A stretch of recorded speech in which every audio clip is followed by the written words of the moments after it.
Hello, everyone. Michael Jordan fans are the best. And today we're going to be talking about who the greatest Laker of all time and the greatest team of all time is. But I have some sad news. I will be retiring from MJFB for the next month. That's it. But I'll be back after that. I'm going to do a Michael Jordan, brief 90s retirement. I have a business venture I got to go on. With that being said, though, Nick is going to be taking over some of the shows as the moderator, and for this show, he's going to be orchestrating it as well. But I wanted to put that out there. But yeah, Nick, if you want to take over now. Yeah, good to be here as always. So yeah, I think I won't be here next week, but I'll be here the week after that, and we'll figure out a show topic.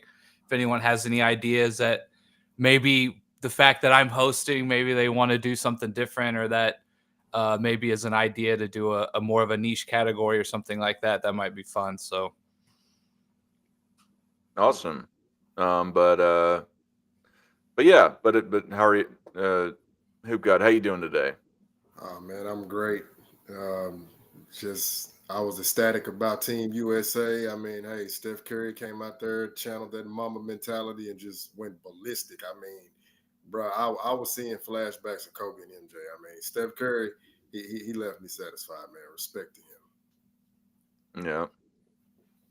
Yeah. Nick, you wanna get this yeah, thing so going? yeah, the topic is greatest Laker team as well as perhaps the greatest Laker of all time. I don't know how else to give an intro other than I see Hoop God's got his Laker gear on, so maybe he wants to kick us off. Let's do the greatest team first, in your opinion, of the Laker franchise. Ah man, the greatest team. Okay, so because I was really like dead set on the player, but if I'm We could do looking the at player first if you want, if that's what no you're no ready for, and we can come back to the team. okay. So, all right. So, what I was able to collect, right, with all due respect to Magic, love Magic. He's greatest point guard all time. He's also in my top five. But then I had to look at what Kobe was able to accomplish as well. So, when I broke it down, and I had to just in fairness, because I want to be able to give like the best arguments for both players. Well, of course, when Magic to the Lakers. Yes, he without Kareem. However, what he did before Kareem got there, I feel like is very significant because if I'm not mistaken, the Lakers were just they were getting bounced in the second round. They had Jamal Wilkes, they had Norm Nixon. You know, they had a plethora of guys, but you needed that guy. Um, if I'm correct, I would say he was the ceiling raiser. Like they had a like they were moderately there, but they needed a guy to take them over the top. I feel like that's what Magic brought to the team. Well, when I look at Kobe, okay, he won his first three with Shaq. We all know what the running narrative. He'll never win without Shaq. Blah blah blah blah blah. Okay, Shaq goes on. He wins one without Kobe as the third option. Well, Kobe gets Pau Gasol, and they run three straight finals appearances, going two out of the three, and then they take down the mighty Boston Celtics. So I would have to take that right there as Kobe over Magic. Then I would see that Kobe as a shooting guard, which is this was kind of shocking to me. He led his team in assists over 10 times. That's good for 78% of his career. Now, I'm not saying he's a better my apologies. I'm not saying that he's a better passer or a playmaker than Magic, but for him to be a shooting guard and can accomplish that feat, I feel like that was pretty significant on his part. Um, Also, Kobe winning back-to-back chips without a top 75 teammate. Uh, of course, granted, Magic got back to the finals, but they didn't win, so I had to give Kobe the check on that. Kobe taking down 25, 50-win teams versus Magic. I wasn't too sure how many 50-win teams. I think he faced the majority of his in the finals, so I had to give Kobe the edge on that one. And then looking at the competition during their title runs, Kobe had a strength of schedule that was 18.8 versus Magic's his SR strength of competition was 8.1. So I had to favor Kobe in that aspect. So I'm taking Kobe as the greatest Laker, but with all due respect to Magic, it's not by a wide margin. I just everything that I was able to collect, he accomplished more without a top five center, which they both played with. So You want to go next, Start? Yeah, sure. So, one guy that is always wildly forgotten about, and to me, it's you can argue other people for being the greatest Laker of all time, and I completely understand it. But there's one guy who has more championships as a Laker Agreed. versus any other Laker of all time, and that's George Mikan. He's a three-time scoring champion within the NBA and ABA. He also had won an additional one on the Lakers while it was in the ABL.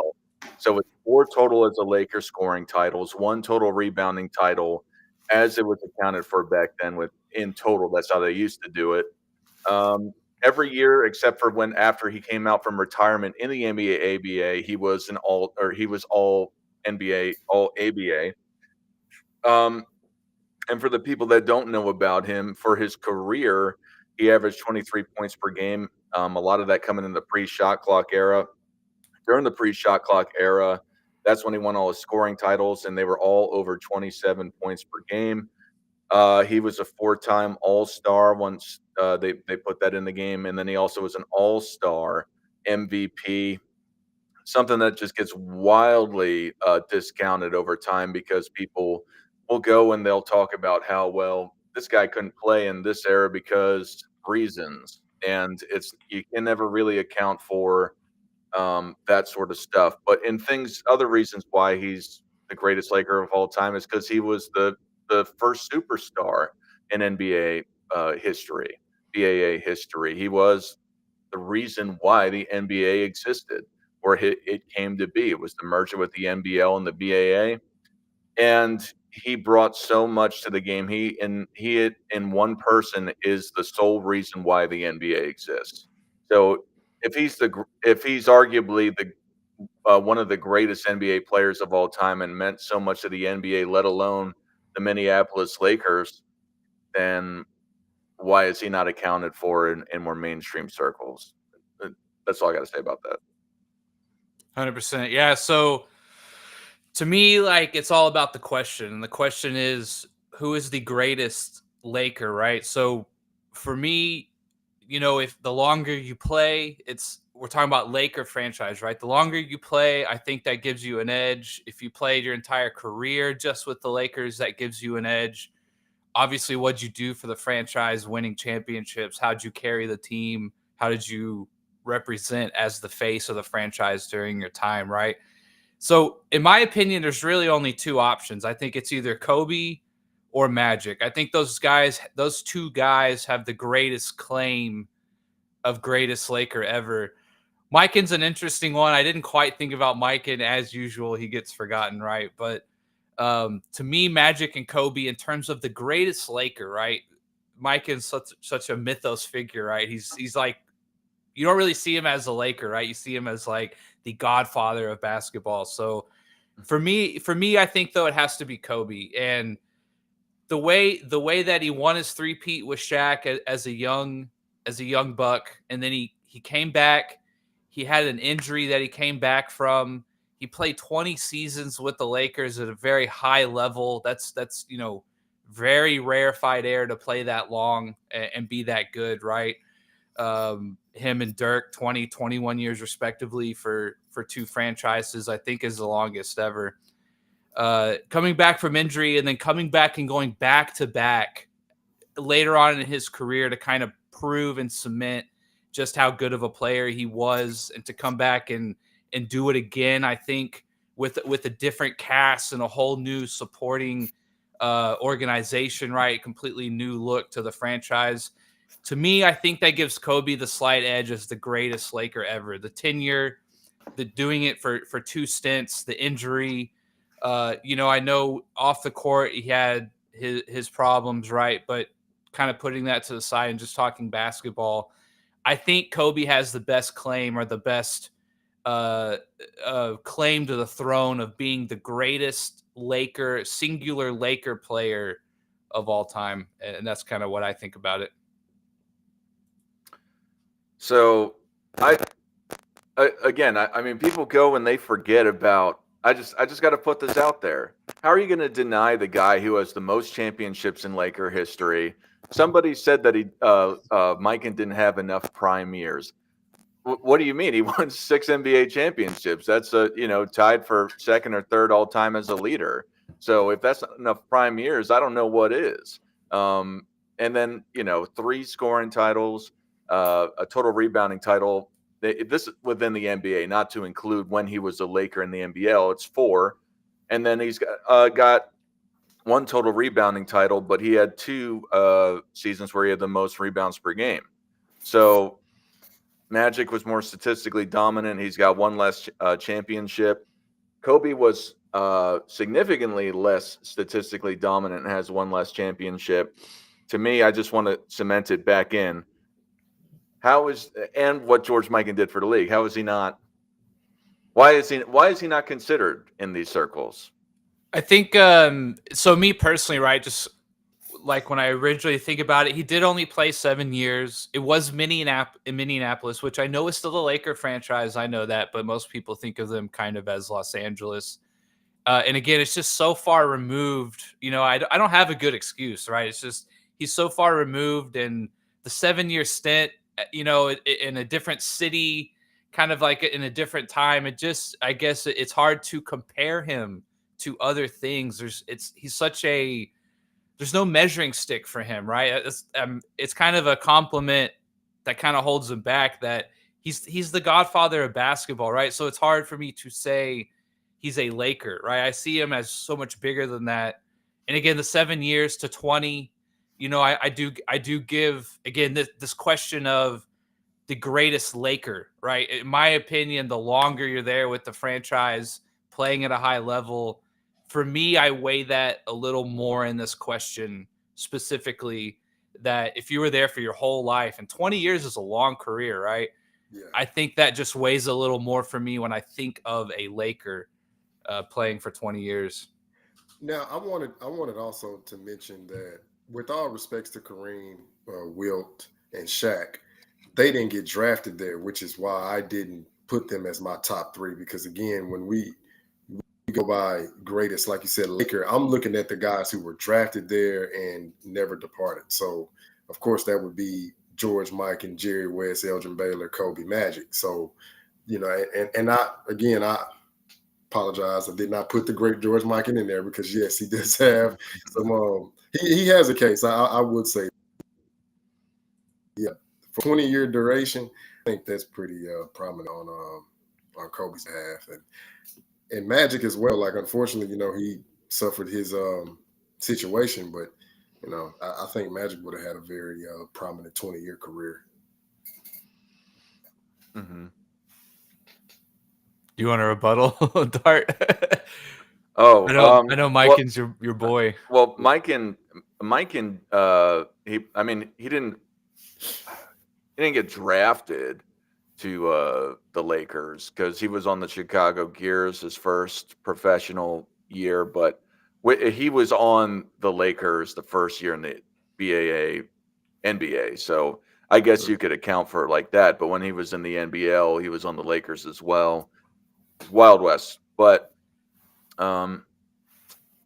Jim, I just so disagree with you, dude. I'm reading in the chat. I just vehemently disagree with how you do it. But I understand what you're saying, but I vehemently disagree with you. I mean, it's so potent. His career is so potent. The only other career that in respect to the winning that's nearly more potent is Bill Russell's. So, I just vehemently disagree that that's not enough time. He did more than pretty much everyone else in NBA history in that time.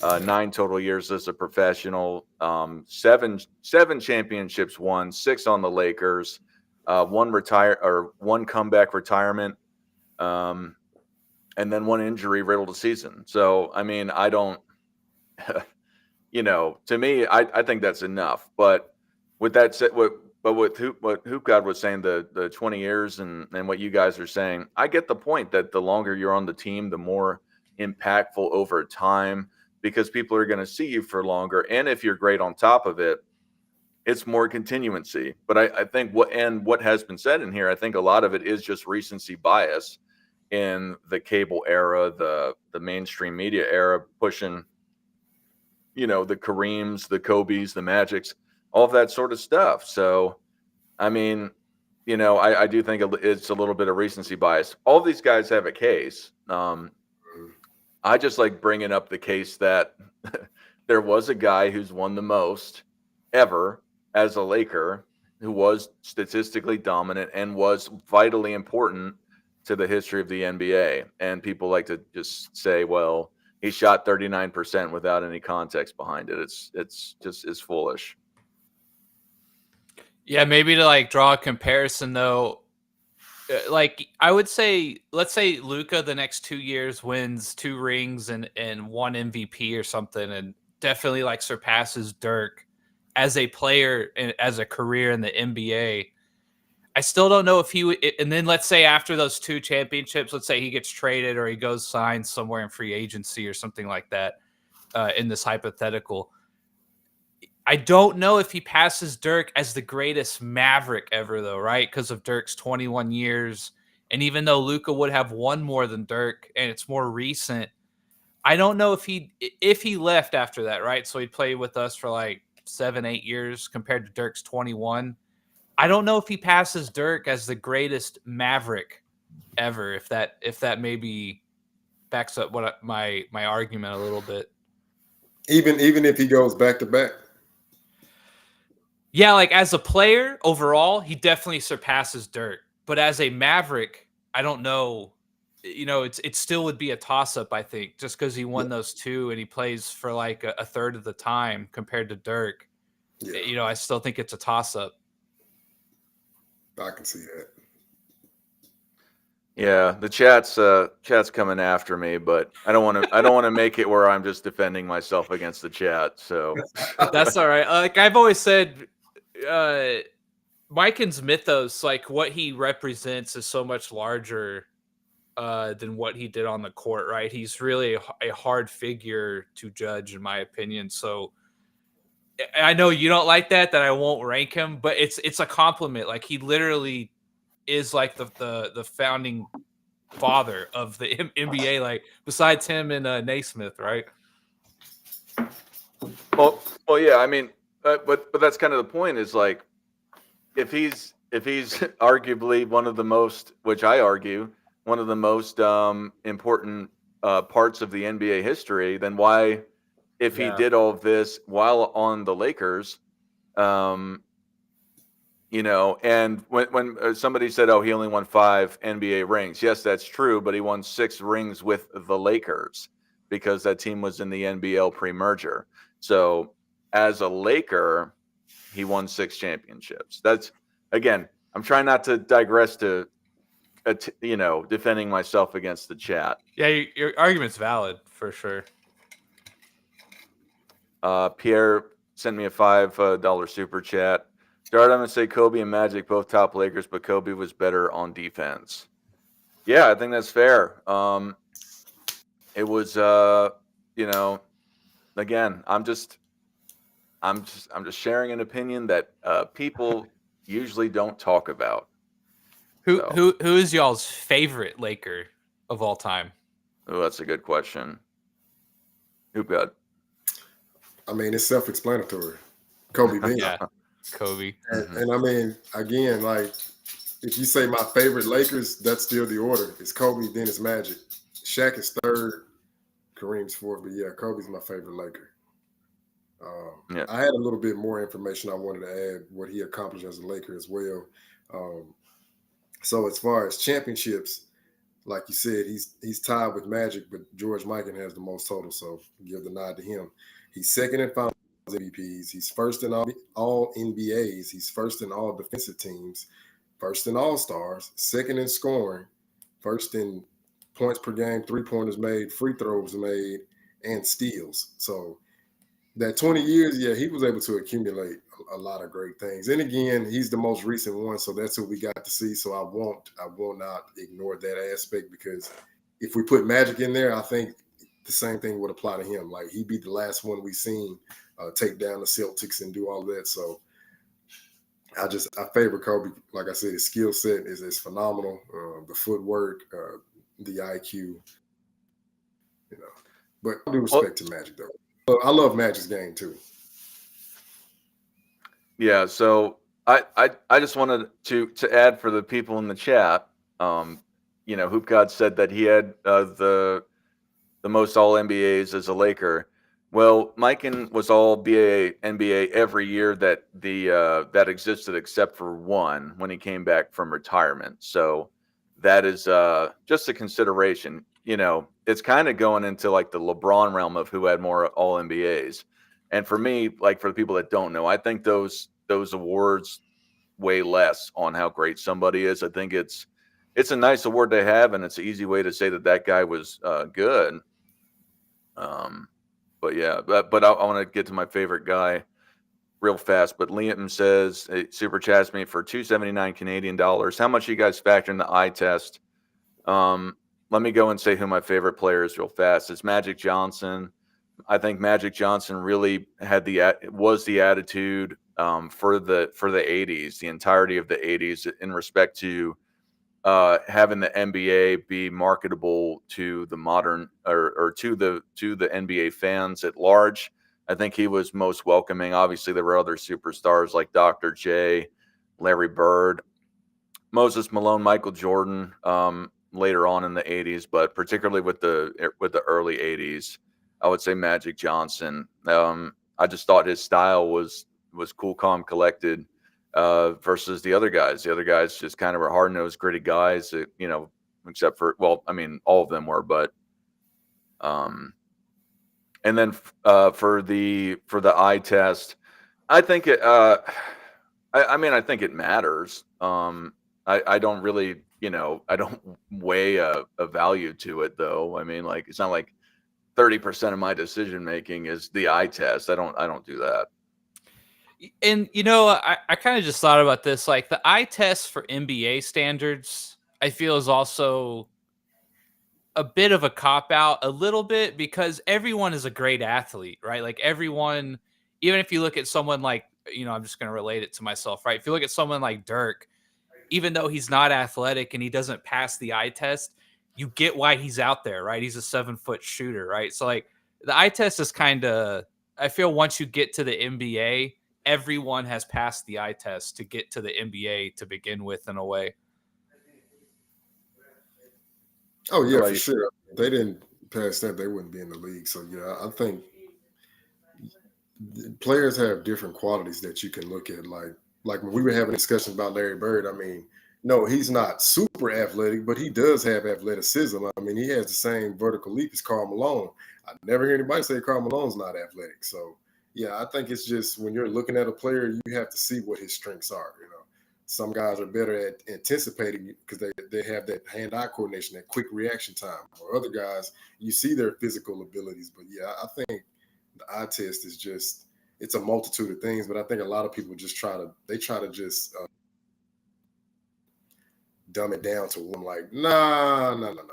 It's multiple variations. Yeah. Look at. I was gonna say for my Laker too, I got a couple.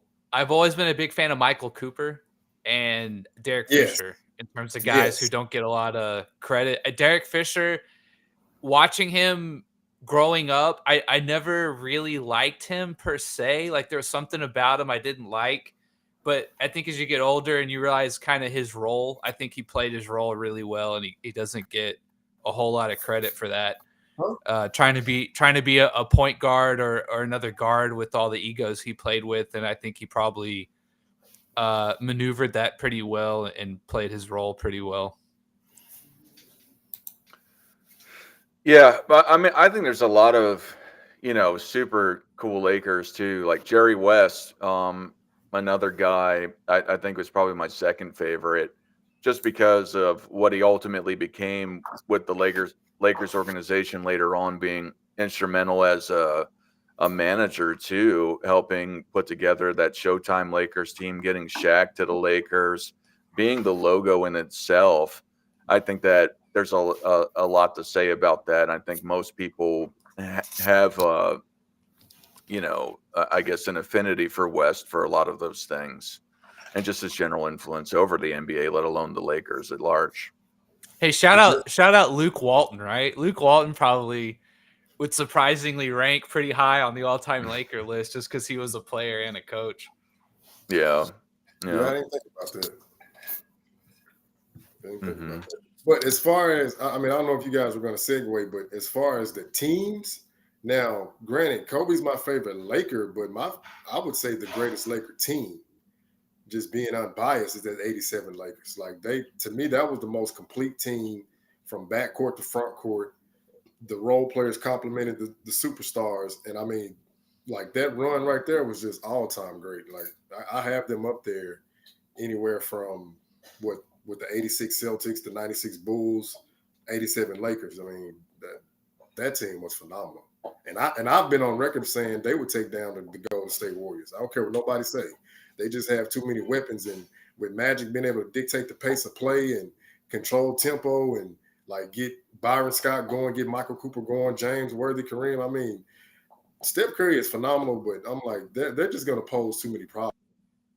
Like, you got a point guard, 6'9" small forward, 7'2" center. You got 2 6'4" wings, 3 and D guys who can just cause all type of havoc and chaos. I mean,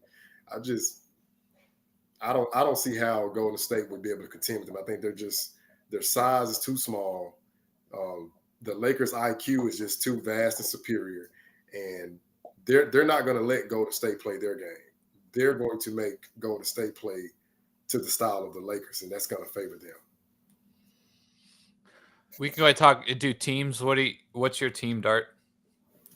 Yeah, so I think the greatest Laker team of all time for 1 year is the 1972 Lakers, with a stacked team of not Elgin Baylor. I mean, he was there for a few years, but Wilt Chamberlain, Jerry West, and Gail Goodrich. Yeah. They also had Jim McMillan on there as well, but those three were really the drivers of that team. They had the strength of schedule. They had I guess 1 of 17, which I'm reading off of this right now, so I'm not really a big strength of schedule guy. But they had the fastest pace in the league. They had the number 1 offensive rating, the number 2 defensive rating, the highest net rating, and then they also had the greatest record at the time until eventually the 96 Bulls took it over some 25 years later almost. So going 69 wins, it was absolutely amazing. I believe they had the longest winning streak. I think that record still stands to this day. It's something like 30. I forget what it is. 33. Yeah, 33 wins. You had the perennial rebound title winner of Wilt Chamberlain. You had Jerry West, who was great on both sides of the court, consistently winning all-team NBA, and then eventually some defensive teams near the end of it. He won a scoring title as well. And then you got Gail Goodrich that could get buckets, and same with Nate McMillan. To me, I would match that team up. You said that you would match that team up against the 17 Warriors. I would match up that 72 team against the 87 team, and I think the 72 team's got a real good chance of beating that 87 team. I can see it. I believe that'd be a 7-game series because you got the Wilt Kareem matchup. You got the Byron Scott versus Gail Goodrich, which to me he was the I would say the first version of Manu Ginobili for all of you in the chat if you're familiar with him. And then, of course, you got Magic going against Jerry West, now watch this, though.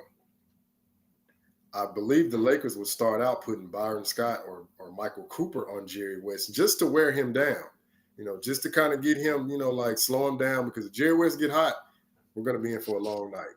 But if we can put those two 3 and D guys on him, just shading the assignment just to wear him down, I think that would favor us. So that would just be me, just throwing that hypothetical.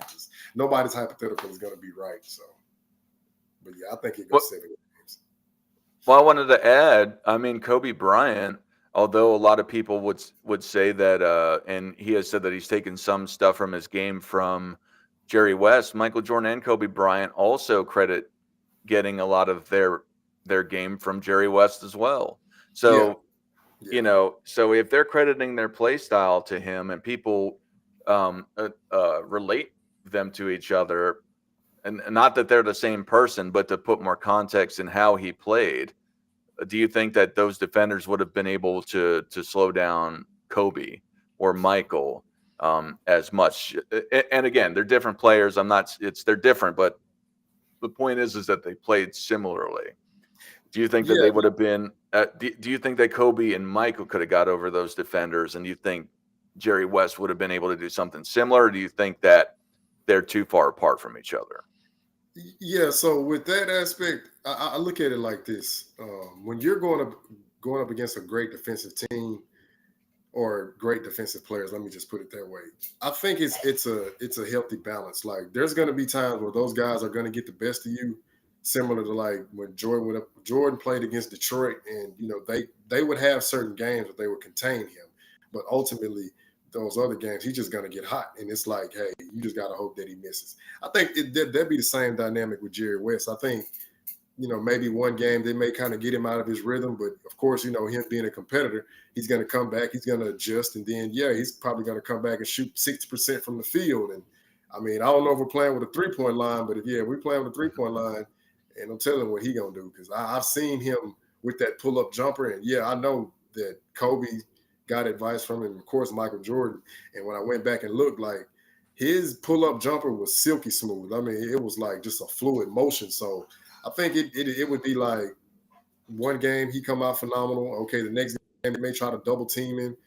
They may try to just throw different defenders to try to keep him off balance. But ultimately, him being a great player like that, I do believe he would overcome it. He'd find a way because he's just not going to lay down and say, okay, you guys got me now. So no, to give credit to Jerry West, I do believe he would find a formula to be successful, whether it be him playmaking, to get himself going, or vice versa. So I do give him that bit of a credit and respect. So that'd be my response.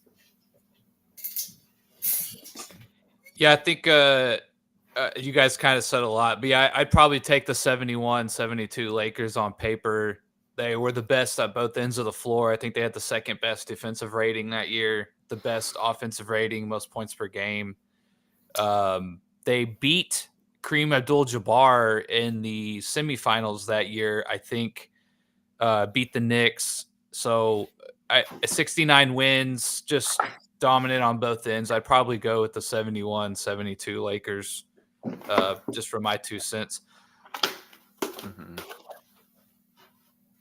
Yeah, absolutely. I mean, I think the thing with it too is that 72 Lakers team, even though Wilt had slowed down in comparison, or with his scoring per se, he had really turned into the full, in my opinion, the full package as a center. If he had to get buckets, he did, but he focused more on defense. He focused more on passing the ball, making it move. People would say that he was, take a turn from the, when he joined the 76ers, and that kind of followed him for the rest of his career about scoring less and being more of a team player.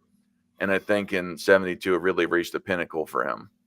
Yeah, I mean, people forget Gail Goodrich led the team in scoring. I mean, barely edged out Jerry West, but Gail Goodrich led the team in scoring. So that team, the top three on that team were pretty formidable. Yeah, he was the modern version of Manu Ginobili. Like that's why I tell people, like, if you see Gail Goodrich, you're gonna be like, wait a minute, is that Manu? Like, man, dude was a bucket. Like, I like his game, man. It was nice. It was like he was real crafty, like Manu. Like you didn't know when he was gonna pull up, but hey, when he pull up, he let it fly. And he was left-handed. Like, so that's what makes it even more of a comparison. Nick, you want to drop the link for people to call in, or? Yeah. How do I do that? It's the person with the plus. Invite guests. Oh, yep, got it. Yeah. Done. Yep. Yeah, so the link's been dropped. So if any of y'all want to give your 2 cents on who you think the greatest player as a Laker was, and greatest team, and call in and give your 2 cents.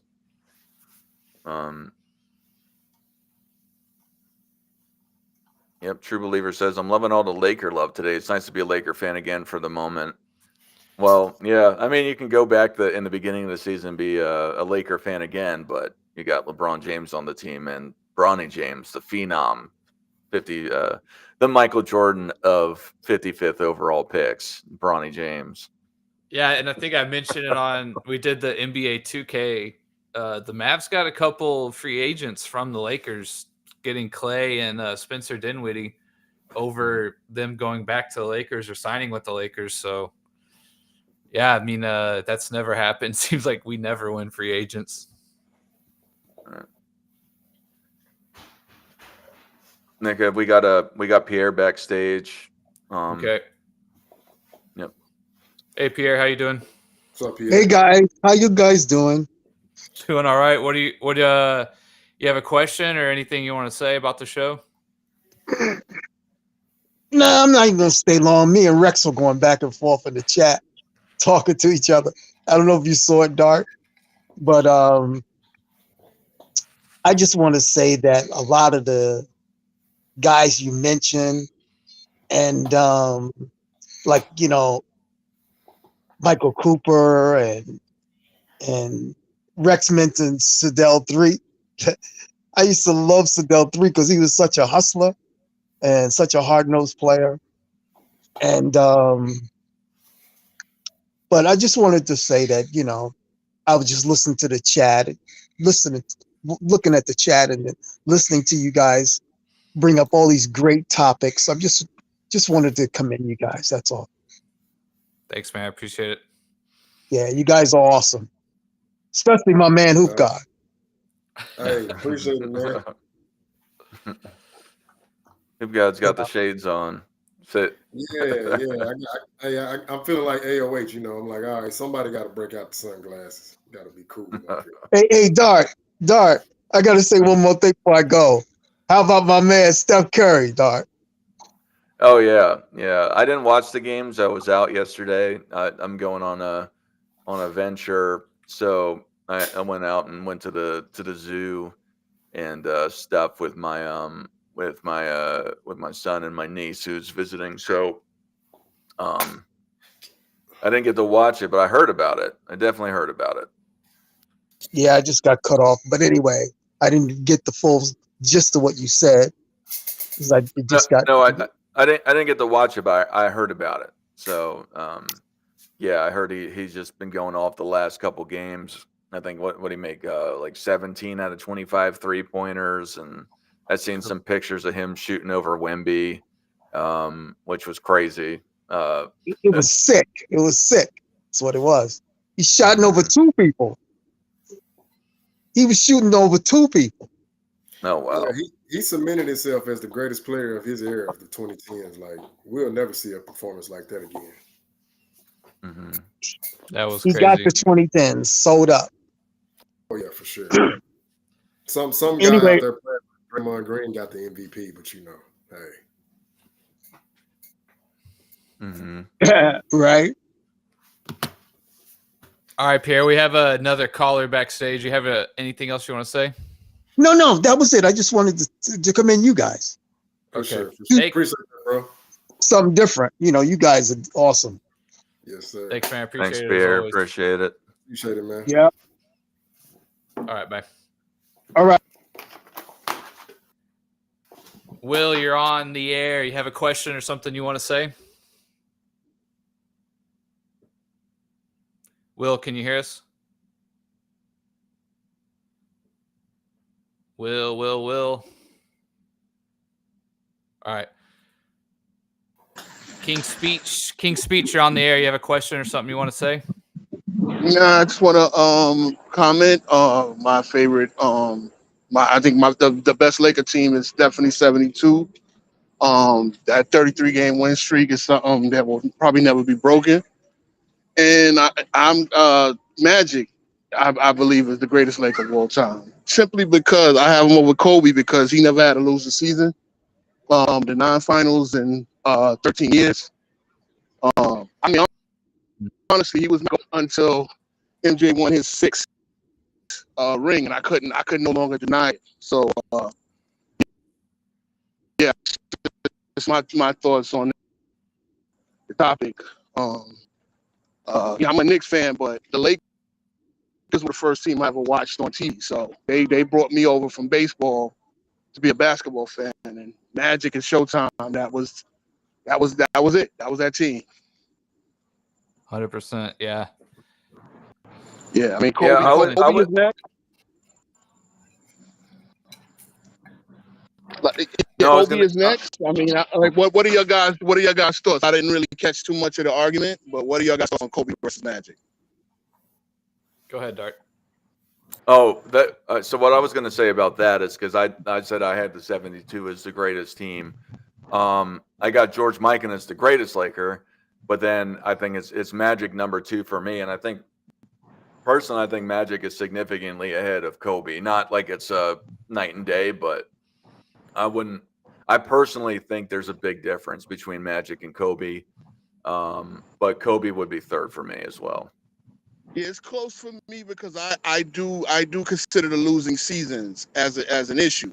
Now, in context, obviously, they had to do that little rebuild, and quickly they got back into the playoffs with Smush Parker, Chris Mim, and them.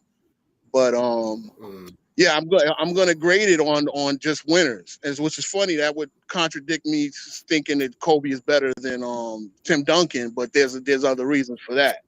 Like, to me, Tim Duncan was drafted to a 50-win team, and just they maintained it. But it's the losing season, and I don't even count the losing seasons at the end because we know what happened. Once he tore his Achilles, the Lakers were in rebuild mode and pretty much tanking, so they didn't give their that they had the picks top 3 protected or top 5 protected, so they were pretty much tanking those last Kobe years, so they didn't have to give. I believe Denver or Philly had the picks from that Dwight Howard trade.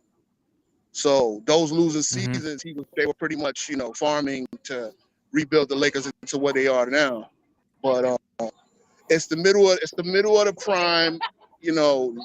Having losing seasons when Magic was pretty much a contender the whole way. And I understand Magic was drafted to a team that was stacked, but to me, Magic truly makes everybody better. I mean, to me, I always felt like Magic, if you put them on any team, they're gonna win 55 games easily. You could have put them on, Minnesota back then. They would have found a way to win 50 games. Quick question: do you believe Sure. Magic won 50 games with that 2005-2006 Laker team? Yes. Tell me why. Yeah. No, I'm not saying I disagree, but just tell me why. Because he truly, when they say this about LeBron, and they say this about that LeBron makes everybody better. Magic would make Kurt Rambis look like James Worthy on any given night. He was that talented of getting people the ball where they needed. So what did you ask me about Minnesota? Oh no, you said 05. So Chris, yeah, I mean you pretty much have him running with, and I'm assuming we take Kobe off and put Magic in there, right? Yeah. So yeah, I mean, he's getting the most out of Lamar Odom. He's getting the most out of Chris Mim. Smush Parker can play off of him at the 2. And I know Smush personally from New York, West 4th. He should have been better than he wound up being. It's not like he was a scrub. He just didn't, season enough. To me, I think he could have been a Chauncey Billups type had he really, schooled himself and went to school a couple of years, but he rushed into the NBA, didn't get drafted. That story, is another, for another day. But I think he would have won. I think he would have found a way to get them 50 wins because Magic fills in so many. If you needed more rebounding, he's going to rebound more. If you needed more scoring, he could have got 24. Magic in his prime, yeah. And remember Kobe. They only missed the playoffs the 1 year. They got to the playoffs the next year and played Phoenix. They won 45, right? 45 games that second year, 06. Yeah, they won more than what the league expected them. I think they won 4 more than what the prediction because I don't even think they had them making the playoffs that year. Yeah, I didn't either. I mean, and you knew it was going to be a rebuild. You knew that was going to be a transition time between, till they got the next star to go along with Kobe. Yeah. But yeah, it was a struggle. I think my Magic, and again, because Magic can do so many things. Like it's almost like the Russell Westbrook of when KD first left OKC. Everybody criticized him, but they forget that Russell went and got the scoring title because KD left. That's why he was taking so many shots. He got the criticism, but he was doing what it took to get that team to 47 wins, which is why he was the MVP. So to me, Magic is one of them fill in the blanks, can play whatever role you needed to. As you saw in his rookie year, they needed him to score that game 6 to close out Philly. He did it. To me, if Magic never caught the virus and we knew he could play with the virus back then, I thought he could have played till 40 and never would have lost a step. I thought he would still been all-star level. He would have lost a step, but he still would have been effective. All right, King Speech, we got someone else backstage. No problem. Good talking to you guys. Thank you, sir. Thanks, King Speech. All right.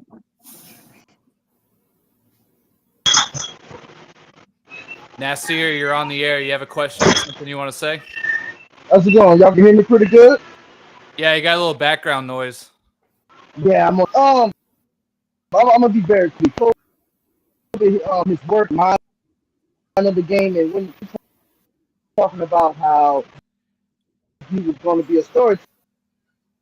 Nasir, yeah. you're cutting in and out. Can you drop out and try to rejoin? All right. Yeah, he had bad reception. So my question is because I've seen this up in the chat and we didn't really mention him. Do you think that LeBron James should be considered one of the greatest Lakers of all time in respect to, do you think he's a top 5 greatest Laker of all time? No, I don't think so. Winning just one and being there for 5 years or whatever it's been now, I don't think so. Mm-hmm.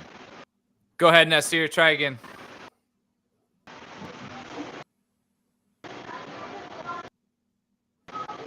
All right, we got some more callers. We're going to keep it moving. Will, you're on the air. You have a question or comment? Can you hear me?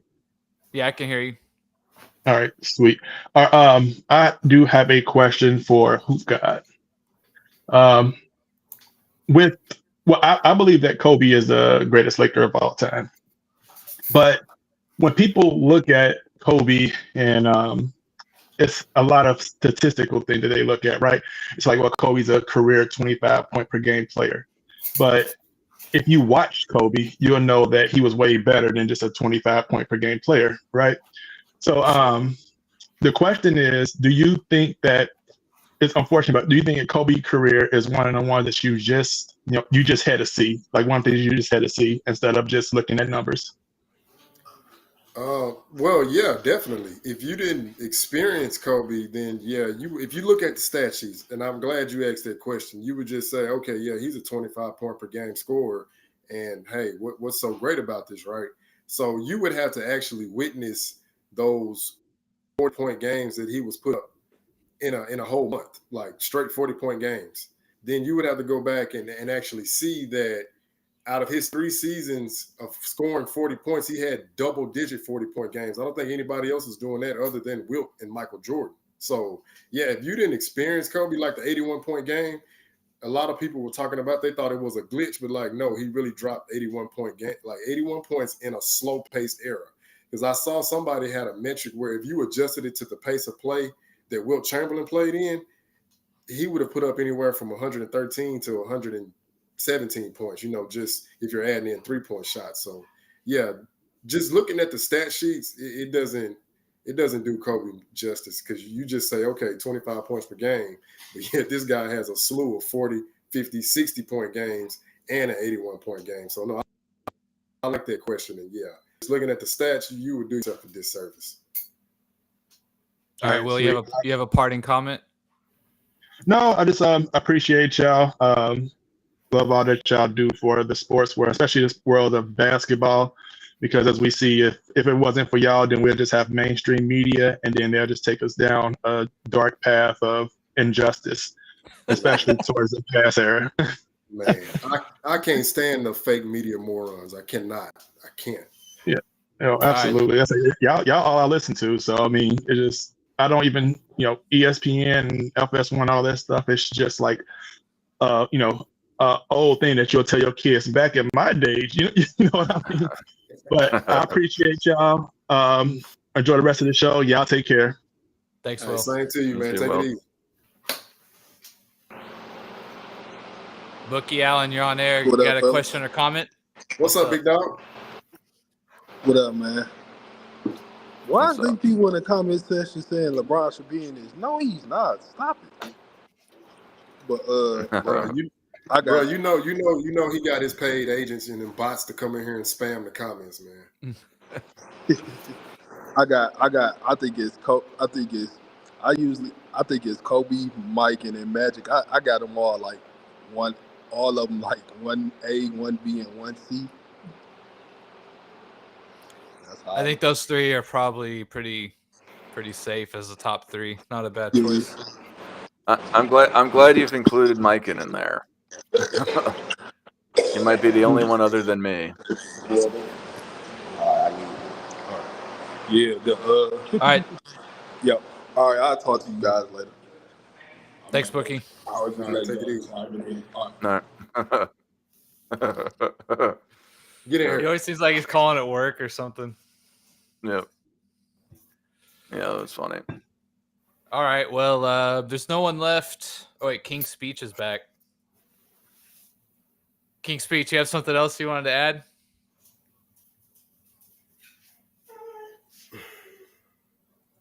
I think it was an accident. King's Speech. And it's I'm trying and a again. lot of us in the King's Speech, can you hear us? am I still? Oh, I can hear you. Okay, can you hear me? Yep. Can you hear me? All right. Yep. Do you have Yeah, I a had to come question back or because comment? yeah, because you asked about the LeBron being top 5 Laker, and a lot of us in the chat said a hell no to that. And I mean, yeah, if you're gonna go back and look at Laker history, and we know about the 17 championships. What LeBron did to get that bubble ring championship is just, I mean, right now they're still paying for the AD trade. And as we know, AD could have came as a free agent that off season, right? Or after 2020, pretty much after the bubble. They're still paying for it. And if you're going to look at the tenure, even if you count that as a real championship, Josh Hart is cooking. Josh Hart is cooking. Brandon Ingram is an all-star. Julius Randle's an all-star. Now I know Julius Randle didn't go in a trade, but as Magic said, we had to let him go because he didn't mix with LeBron. They given up so much talent and so much of their future for that one chip that nobody respects. And now they're a playing team who we all see that they, with the free throw disparity, King's they can't King's get Speech, out. you're in Lakers, you've never. all right. King's Speech was breaking up. We got a few other callers too. Andrew, you're on the air. You got a question or comment? Yeah, actually. So I'm a younger fan, and I never got to see Magic play. And I'm a big Lakers fan, big Kobe fan. But I mean, essentially for me, I think Kobe's the greatest Laker only because, well, one, the defensive end, but two, just what he was able to do with that second run back to back and going to 3 finals appearances. And I just think, I don't know, it's hard to judge Magic because I never saw him in as it happened, but I see he had so much talent, and I don't know if, let me know if I'm wrong, but to me, he played with a ton of talent his whole career. Yeah, I would say minus Shaq, that coming back and winning that back-to-back with Paul Gasol was definitely impressive in terms of the talent compared to what Magic had, right? So I agree with that. I mean, I think they both had great talent. I think for the consistent, I think Magic had more consistent talent around him. Their core people throughout his entire career until Kareem retired were there. I mean, for the most part. Obviously, they picked up Worthy a couple years later, and they got rid of Norm Nixon, but the main pieces were always there. So with Kobe and Shaq, yeah, they lost Shaq. It was a big deal. I mean, they had that whole system there, and then egos got in the way, Yeah, yeah. and they decided that they should move apart from each other, or you know what I mean. The team decided that they're going to move on from Shaq. So it is it's unfortunate, but I agree. I think Magic had more consistent talent throughout, but I do think that people underrate that the last, or the back-to-back that Kobe had with the talent on that team. I mean, if you're going to say Manu Ginobili and Tony Parker were great players, you got to say Pau Gasol and Ron Artest and these guys, Lamar Odom, Andrew Bynum. You got to say that those guys are great players too. So Yeah, that is true. Bynum at that time was he could get you 2010 depending on the night. So Yeah. And in regards to the Magic situation, like that, I think what gets overlooked is Magic augmented his teammates. Like he didn't take shots away from them. He gave them additional shots and increased their efficiency and their points production because he was so unselfish. Magic could score when he needed to. I mean, he showed you that as a rookie. But ultimately, what they needed from him was to be a playmaker, push the tempo in the fast break and get guys easier shots. And he was like exceptional in that role. And then you look at the fact that Magic has a 74% career winning percentage. I mean, that can't be overlooked. Again, as I said, he was the guy that raised the ceiling of their team. Like, I think they were like a middle of the pack team, but then you just add Magic and then boom, they take off, So I think him and Kobe brought two different dynamics, but ultimately it still led to them both getting 5 championships. But respect to Magic, he never had a losing season, much like Bird and also Tim Duncan. So you have to take that into consideration. all right, Andrew, you got some other callers. Do you have a last comment? No, I think I'm all good. Yeah, great show, guys. Thanks, man. Appreciate it. Thanks for calling, I man. wanted to respond to the guy. Forgive me if I'm saying your name wrong, but it's Z Solon. But yeah, I saw the Olympics. That narrative was ridiculous. I could have told you that, bro. All As soon right, as they named let's see. LeBron as a fake- Oh, go ahead. I think True Believer was next. Jimmy James is backstage. It'll go in from top to bottom who came in first. All right. So yeah. True Believer, you're on the air. You have a question or comment?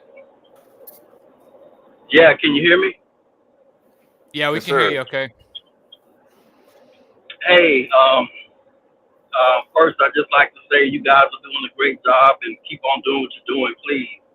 We need somebody out here telling the truth and disputing those narratives. But as far as the topic goes, it's Kobe. Kobe is my favorite player. I'm a lifelong Laker fan, so I love Magic too. But on top of a lot of the things that Hoop God and others have said, Kobe's longevity, him being a far better two-way player, things like that. There are a couple of other things that stick out. He was box office. People went to see Kobe just similar to when they went to see MJ. They knew on any given night there was going to be something special that they've never seen before or won't see again in a long time. Things like that. He played with so many injuries. It's unreal the amount of the number of games he played when he could have sat out. Broken fingers, broken ankle or sprained ankles, knees, shoulder injuries. He played through a lot of that. I was just highly impressed with that all the time. He knew that the fans came to watch him play, so he refused to just sit out. He kept the fans first. I think he was more of a global icon than Magic was. Not that Magic wasn't, but and a lot of that had to do with the more recent times, I think. But still, he was like the favorite player for a lot of fans in a lot of other countries like China. You know, just things like that. It's not that far. Like Magic is right there with him. I think Kobe. Some of those things give Kobe the edge, in my opinion. Okay. But what about everyone going to see George Mikan in 1949? It was just a much different time, Dart. I mean, the league was in its infancy during those years. I mean, it's not fair to him, but at the same time, it is what it is. It was just a different time. Not as many teams, not quite as many great players as there, you know, as it was during Kobe's time or Magic's time, for that matter. That's just how I look at it. I could be wrong, but You That's know, fair. what about Joe Fulks? What about Paul Arizin? What about Neil Johnston? All these household names of the 50s. But those are great players, but obviously Bob they didn't. Cousy. They're not nearly as accomplished, you know. It's just, no. Well, they're definitely All not as much remembered. I'll give you that. Right? Yeah. Yeah. That's true. Well, the- All right, we got one more caller backstage. You have a parting comment or last thing you want to say? No, just you guys keep doing what you're doing. I'll keep watching. Thank you. All right. Yes, sir. Thank you, sir. Yes, sir. All right, thanks, man. Thanks for the call. Hey, Ty Jones, I agree, bro. It's the competition. That's the separator. I agree with you. Jimmy James, I know you've been on hold for a while. You got a question or comment?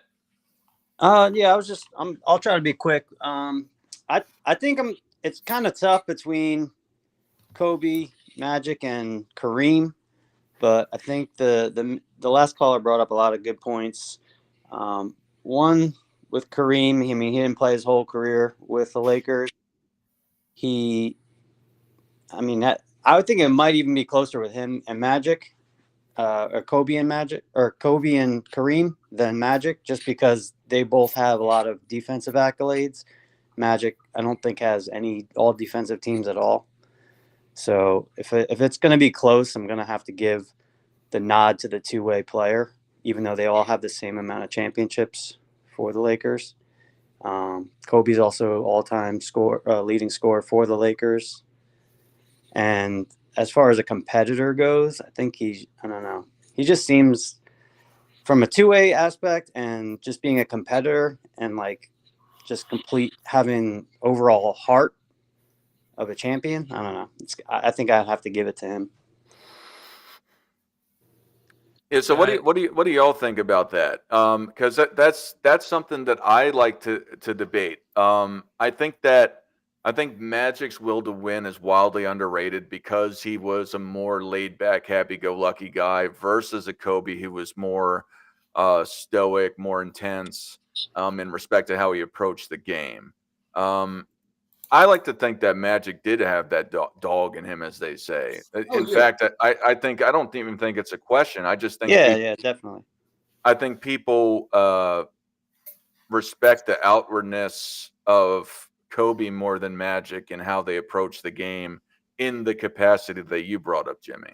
I think that one is perception, right? Because when you think of Magic and the Showtime Lakers, what do you think? You think of pool parties in LA, going to red carpet events, right? Flashy. Yeah, it's fun, man. Yeah, but then when you think of Kobe outside the court, you think about him in a squat rack or something like that. Like it's just kind of on the court, they probably were every bit as competitive as anyone else, right? But when you thought about off the court, right, the perception is very different, I think, and I think that's probably why, whether it's fair or not. Real quick too is one Magic said that Kobe is the best Laker, so I mean there's that. Jordan said that he's the only player that can beat him one-on-one, so there's that. Also, the competition that I think in the West when Kobe was on the Lakers was way harder than the competition for Magic. Like That's very the true. West wasn't as dominant back then. It was kind of flip-flopped. Mm-hmm. So the teams that Kobe had to go through to get to the championship and then still managed to win 5 of 7. Was it 5 of 7, right? Kobe, Yes. Kobe, yeah. Yeah, he lost two finals. Lost to the Celtics and they lost to the Pistons when they tried to four-peat. So, I mean, he had to go through a very tough Western Conference to get there that many times. So, I mean, there's also that. Yeah, for sure. The West was an absolute murderer's row back then. Yeah, that's pretty much my main points. I appreciate you guys. Thanks for having me on. Thanks, Jimmy. All right, bye. Take it easy, Jimmy. Absolutely, Jimmy. And this is something for the people that haven't heard my take on the Magic is good on defense take. So people will lean on did he have, well, first off, thank you, Cameron Peterson, for the $2 Canadian. Says Magic has 3 steals titles. I think it's 2, but he said he's good on D. And that's, but thank you for the super chat. But I wanted to bring this up because people will say that Magic wasn't a good defender. Was he one of the best defenders of all time? I would not categorize him as that. But for somebody who has multiple steals titles, who's been on a major effect on teams that were rated very high on defense, I just think it's disingenuous to say he was bad on defense. So what does a steal measure? It measures creating a turnover. That's kind of the point of defense, is to stop the player from being able to score the basketball. Now, I think a lot of people conflate on-ball defense with just every other aspect of defense. Yeah. I guess to broadly categorize it, help defense and off-ball defense. So, you know, would I want Magic to, as the kids say, put the clamps on somebody? Probably not. But to say that he was a bad defender, I think, is just wildly incorrect. Yeah, he definitely wasn't a liability, right? And for someone who's as good as he was offensively, that's kind of, as long as you're not a liability, right? You're probably doing okay. And the 2 steals championships as well. Yeah, and if I'm not mistaken, I think he led the playoffs in steals 3 or 4 times. I think that's why he said 3 steals titles, because I was doing some research a while back and kind of stumbled upon that. I know he has 2 in the regular seasons, but even in the playoffs, I mean, he was rated being a help defender, playing the passing lanes and things of that nature. So, yeah, I would never say Magic was a liability, because I think there's a multitude of ways to play defense.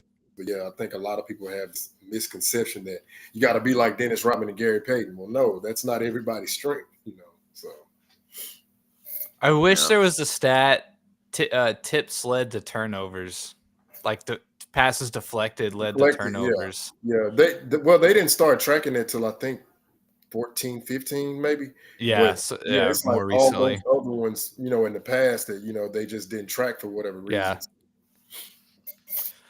All right, well, go ahead. Art. Well, I see this question in here. Who do y'all think is the greatest Laker defender? Got to be Cooper, right? I love Michael Cooper, man. Got to be Cooper, man. Like, he got 8 all defensive teams, defensive player of the year. Yeah, if you just want to go big man, then obviously it's between Wilt and Kareem, right? But probably just overall pure defender. I would think it'd have to be Cooper. I can't really meta world peace or something like that. I can't think of anyone else. And I mean, I got to go Wilt, man. I may be hyperbolizing, but I think Coop could guard 1 through 4. I mean, I wouldn't put him on a power forward for a long time, but like for 1 or 2 possessions, I put him on a 4-man. Yeah, in a spot, for sure, he'd probably be okay. No, I gotta go with Wilt. I don't think it's close, man. He led the and I don't know what the math is for this off the top of my head. I think he joined the Lakers in 60 in I think it was, I forget if it was 68 or 69. Yeah, that 68, 69 season. Yeah, that's what I thought was his first one. But you know, so whatever the rest of his half of his career, he had won rebounding titles on the Lakers. They didn't account for blocks back then, but you know, there's a good chance that during those 70s years and that in that last year in 69 that he could have won multiple block titles, let alone forget about steals. Who knows what that would have been too. So, I mean, Cooper, I'm not saying Cooper's not a great defender, just like I'm not saying that Kobe's not a great Laker, you know, or anything else, but because some people will misconstrue that because I think somebody's more deserving of an my award of, you know, you're the greatest Laker. or greatest defender, it doesn't mean that these guys aren't great defenders. But I think Wilt takes the cake by a long shot, particularly. Yeah. Don't let me forget. Yes, I just dawned on me. Magic Johnson took Roy Tarpley in the 1988 playoffs. I think it was the Western Conference Finals. He was cooking Kareem, and Magic switched off on him and locked him up. I remember Skip Bayless saying this one because they were having the discussion with Magic and Bird going against LeBron and Durant. And I went back and watched a lot of that footage. And yes, indeed, Magic did a phenomenal job on Roy Tarpley, who was a great center at that time in his career. He just didn't panel out, for obvious reasons. But Interesting. in that series, Magic did display he could play lockdown defense when needed. Cooper, so Cooper was 8-time all defense, and he also was the 86-87 defensive player of the year, which I forgot. Yeah. I'm taking Coop. I just think of The Cooper respect because to he's Will. just strictly a defensive guy, right? Like that's just his modus operandi, right? So like I kind of he embodies the spirit of the question, I think, a little more. But obviously, Will, absolute monster inside. So For sure. I've said this before. I think you guys have. I don't think I've said this to YouTube before, but I've said this to other people. I think you guys just got guard bias. I got big man bias. You got guard bias. I mean, yeah. I'm not. I can admit to that because this is my thing, right? We know that the big man, it's a premium on rim protection, so that's going to favor the big man. And with all due respect, but I always ask this question: where is the metric or the stat for the guy who can pick up the other opponent 94 feet, wear him down, wear his leg, wear him down mentally, so when he does get to the paint, he throws up an ill-advised jump shot, and Shaq, Kareem, and Wilt get credited for the block. Where's the block assist? That's all. I'm a shooter biased. I'm shooter biased, so it's a lot of overlap with guards. But if you can just shoot the ball, like I'll watch you. I'm a fan. If you're getting picked up at 94 feet and you're taking it all the way to the basket, then you need to be benched. You need to pass that ball.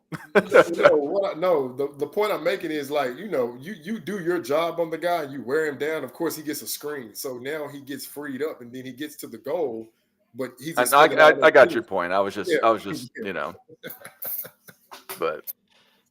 But yeah, no, that stuff, obviously that's important. And, that's where the guard defense comes into play, 99% of the time in respect to who would be putting a full court press on somebody. It's generally not the center guarding somebody from the opponent's baseline. Now, Dart, I will be fair because for the big men, they're the last line of defense. So they have anybody to help them out, whereas the guards can go out and play, 35 feet and play ultra aggressive because they know they have somebody to clean up their mistakes. So I try to be fair when I look at it on both sides. So. All right, we got another caller here. Chaz, you're on the air. You have a question or comment? My God. What's good? First, I want to say shout out to Steph Curry, the best player of this generation. Secondly, in my opinion, the greatest Laker from what I've seen. I'm not, I didn't grow up then, but I go back and I research and film watch. I would say it would have to be Kobe Bryant. I'm listening to his peers, the greatest Lakers, say how they talk about him, how Magic talks about him, how Shaq talks about him, how Kareem talks about him. Just looking at everything he did, his expectations coming in, how he was coming off the bench, what he was able to achieve that young with Shaquille O'Neal.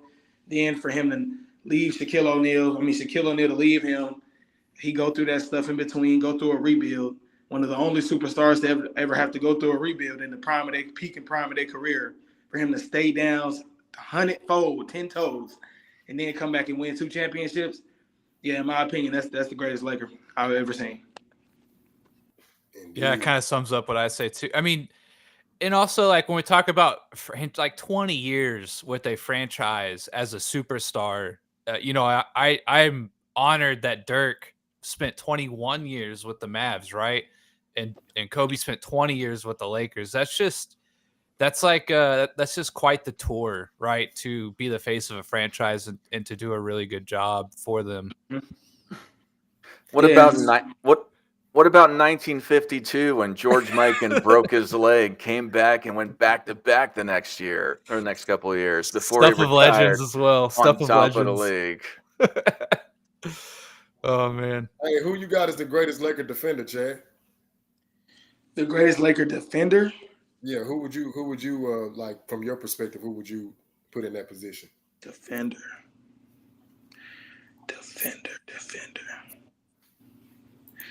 Damn. I mean, So far we've got Michael Cooper. I think Dart pick Wilt, and then I think Kareem would be a good one. you gotta be out there, yeah. Kobe, obviously, too. But again, Kobe, 12-time all defense. So those probably be the top 4. If I'm Yeah, I got it right. That's it right there. But before I leave up out of here, I appreciate y'all for having me on. I just want to say, post merger, the only 2 players to go back to back multiple times: Kobe Bryant, Michael Jordan. Oh, top 2. I'm out. Yep. Sir, yes, All right, sir. thanks, Chaz. Post NBL BAA merger. Post NBA. That's incorrect, sir. No, but yeah. All right, do we want to wrap it up, or any other comments, questions? Yeah, I mean, I thought this was great, Nick. Thank you for trying to get the show to continue while I'm gone for the next month. I thought you did great, managing this. It's kind of nice to take a little bit of a break, or at least play help management.